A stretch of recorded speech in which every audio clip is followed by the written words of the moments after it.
Let's get some analysis on this story now. We have Rachel Tausendfreund with us. She's the editorial director at the German Marshall Fund here in Berlin. Hi, Rachel. We heard Joe Biden talk about hope and unity. What is your take? Did he live up to expectations?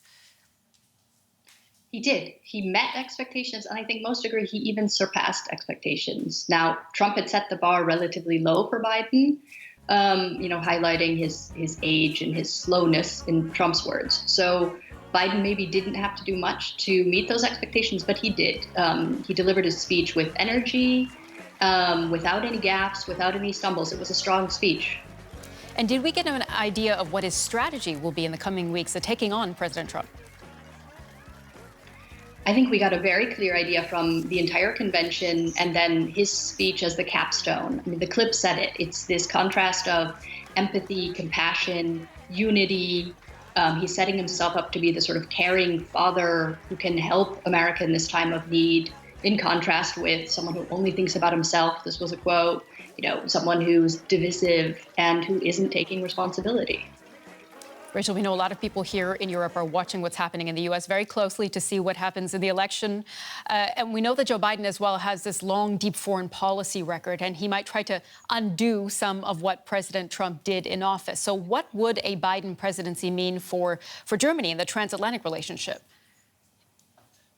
I think it would be an important difference for the transatlantic relationship in Germany. Joe Biden is somebody who is really deeply interested in foreign policy. He's probably most interested in foreign policy, which is not necessarily the norm among presidents. And he's deeply sort of traditional in terms of he has a strong belief in America's role in the world and a strong belief, and he mentioned this in his speech last night, of the importance of allies and working with allies and having, America have a productive and cooperative role in the world. So I think these must have been, very welcome words for everyone in Germany and Europe listening and beyond. Okay, so shoring up relations with allies, but he also talked about no longer cozying up to dictators. So what other foreign policy changes could we possibly see under Joe Biden?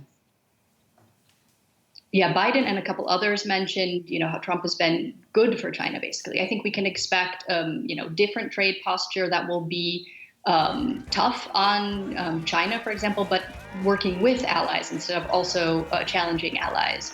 Iran, I think you're going to see, a tough policy, but a return to wanting to work with Europe on Iran policy. Think a completely different posture towards NATO, and indeed, a really clear challenge to Putin and his election interference and other activities, and dictators like that, Kim Jong-un, who, for example, Trump has been sort of unclear, and Joe Biden accused him of cozying up. And this is something where Biden drew very clear lines. We'll have to leave it there. Rachel Tausendfreund from the German Marshall Fund, thank you for sharing your insights with us today. Thank you.